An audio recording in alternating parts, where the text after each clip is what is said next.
Hello, everybody. Welcome to the Juju Show, number 26, which means we've been going every other week for 26 weeks. So 1 year celebrations. Woohoo! I am your host, Rick Harding, with the Juju engineering team, and I am on my lonesome today. So ahead of time, for all of you in the U.S. and around the world that are celebrating a holiday, happy Thanksgiving. I know a lot of folks are getting out and hitting the road early, and so for all of you, safe travels. And hope you get some good yum-yums and have some good time with the family.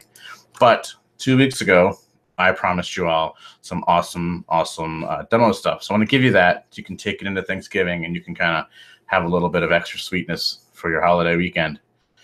So first up, though, just a couple things in the news. One, Juju 2.3 has hit RC level. So, yep, that's right. 2.3 is locked down, and it is in just bug fixes that come up. It's at RC1. RC2 is coming soon, so keep an eye out for that. There's a couple of things that were tweaked before the RC, a couple of the CLI flags around the bundle adjustments, so make sure you check out the changelog email that went out, but what happened from there. And everyone get ready to have the awesome new 2.3 out. I know it was kind of fun. I was doing some cross-model relation work for a demonstration for a customer today, and it was really exciting to just how easily pull that together and show, hey, this is how you can do stuff. And they were like, yeah, awesome. So that's some really good news. Other good news, the openvpn charm from the tengu-team, they had a request to promulgate that. So now you can just Juju deploy openvpn. And if you don't remember, this is a charm I talked about and did a blog post on a while ago, and I'll put a link to the blog post in the show notes. But it's really cool. I kind of went through 3 different reasons why it's very handy to have a VPN in your back pocket. It's really easy to use, and I encourage folks that ever feel the need to, hey, I would like to throw up a VPN here and there. It's really great. You get to kind of route your way through a cloud instance in the public cloud, or you can deploy it internally and use it for some internal VPN stuff.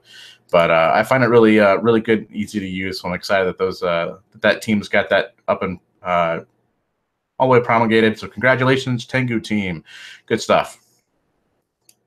Speaking of charms that are on the move, there was a email to the thread from Paul Gear about the NTP charm. So if you're using that charm to provide time services for your infrastructure, take a look. It's got a couple things that are tweaked up. Let's see. The update is that basically there's an option which defaults to false has been deprecated. So now it's going to go away. So if you're using that option, it may affect you, but it sounds like it defaults to false, and most people don't use it, but you never know. If it was important to you, make sure to check that out and reach out. And for my kind of newbie question of the week, I wanted to bring up, someone had asked, let's see, oh boy, Akshat Sharma emailed the list asking about, hey, sometimes I provision a machine, Juju gets a certain instance, I forget to set my constraints, or maybe the stuff changes over time and I'd rather have it on a different sized instance. What are my options? Like, how does that work? And so there was a nice reply by Andrew from the Juju team who mentioned, hey, you can always resize that instance using your cloud tools. I know I've personally done that to get bigger instances for things that I've deployed over time. In GCE, it's really easy. You go through their cloud platform and basically go, yeah, I want a bigger instance. AWS, it's not that hard either. I mean, you have to go in and stop the instance, I think, first to be able to change the size, but I think that's true on both Google and AWS. I don't know that I've resized on AWS on the fly, but what's great is, couple minutes of downtime, then to restart it. You don't have to terminate, redeploy, or anything. Now, what that might do is that Juju gets data when it provisions those instances about what it got, and if that changes, it might not always be reflected in that data, but it's read-only. Obviously, if you go in and resize an instance, it doesn't change the constraints. If you add another unit, it'll be at the old constraint level, not the new instance size. So I encourage you, if you do go in and manually resize something so that it's larger, that you also go in and you can always change constraints without deploying anything. And what that will do is tell Juju, hey, next time you give me one of these, I would like it at these other constraint levels. And if you're curious about constraints and such, I've got a blog post that kind of walks through the awesomeness of constraints in another I'll link it in the show notes. And it's just a good way of going, hey, you know what? I thought 8 gigs was enough RAM. I really need me some 16 gig of RAMness. Make sure it's in the constraint so that the next time you need another one, you'll get 16 gigs of RAM. So, but yeah, no harm, no foul. Always go in and make sure that you get your stuff running the way you want it to. And with that, I'm going to go to show and tell time. Shall we show and tell? We shall show and tell. Let me get my sharing window here going. All right, share this lovely window. All right. Now, obviously, we run jujucharms.com, but we also have a staging instance of that. So this is on staging.jujucharms.com, and I'm doing this because this feature I'm going to show is very early in the sense that it's in development. The team's gotten kind of a first iteration up and running on staging, or we've been testing it and finding various issues. There's a second iteration that's coming, and I think with the second iteration, we're going to work on getting it as an optional thing on production. But you should see a lot more of this coming up. So let's log in. And this just uses, SSA login, and anyone who wants to can log in here. Now I will note this is behind a feature flag, so most people won't get it out of the box. So let's create a new model. What should we deploy? Let's deploy something fun. You know what? I was doing a lot of Spark stuff today. Let's go do some Spark stuff. The Spark processing. Add it.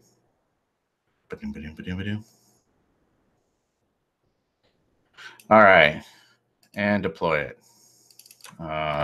Juju Show, let's see, Juju Show 1 year, yay.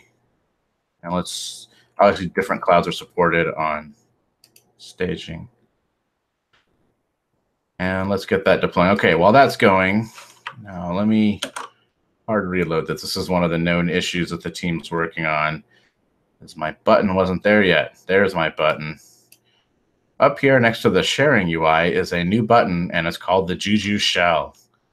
And as you might expect, it gets me this little lovely pop thing down here.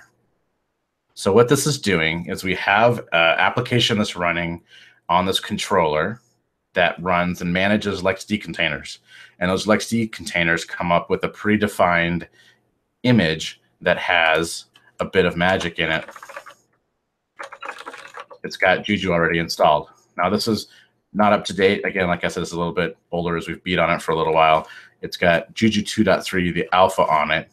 But as you can see, I have a built-in terminal into my GUI with all of Juju available. I can size it up and take a look at stuff. I can Juju Actions Spark and see what actions and things are available, which is really awesome because actions are something that the GUI doesn't natively support right now. And so this is a really great way, we feel like, for putting together demonstrations. I know I often struggle when I do a demo that requires both some UI and CLI components to switch back and forth my screen sharing, but also just from the purpose of sometimes you just need the terminal for something really quick. Or vice versa. You need a little bit of GUI to kind of show what's going on. So this is a really great way of kind of integrating that. Now, the way this works, like I said, is that we have a shell charm that we deploy into a controller, and then it kind of gets preceded with the connection info needed. When you go and fire off the shell, you're already logged into the Juju GUI. It knows what your username and all that stuff is, so it can match the user account properly. And this will be available. Obviously, we want to target this that we can do this in Jazz, where this is a running service and will work for all of your Jazz models. But we also want you to be able to deploy and set this up yourself on a Juju controller of your own. So look for, I was talking with the team today about getting a blog post up about how to set this up for your own controller.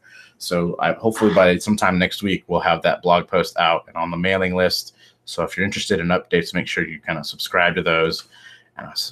This is going to take a little bit to come up, but it's I wouldn't want to do everything here. It's transient. So these LXD containers are good and live while you're working in them. Notice if I close it and I can reopen it, it will reconnect me to the same container. So let's see if I go up. See, I've got, oh no, it doesn't. It's a new shell though. So I don't have my history. In time where, you know, some of the work to do is to clean up those containers. So like I wouldn't trust it to pull down a backup file and then expect it to be there. I think we even say, yeah, we even note this is, you're connected to a temporary workspace. So this isn't a, you know, a permanent kind of thing that you'd want to live in forever, but it definitely is really exciting. I think it'll be a really great way to help manage things. And for users that aren't as tech savvy, your Windows users or whatnot, you may have, not, they could be tech savvy, but just it's harder for them to, you know, manage their Juju stuff. This would be kind of cool to play with. So look for it coming. I want to tell you to go try it out, but you can't go try it out yet. I apologize, but I want to get everyone's little taste buds watering over the Thanksgiving break here. But when it comes, go give it a try. Give us your feedback. Bang on it. Help find bugs and stuff in it, and look for it coming to a controller near you soon. And hopefully that will be awesome. So with that, I'm going to leave you with that nugget and tell everyone a happy 1 year of Juju Show. Happy Thanksgiving. And otherwise, have a good week.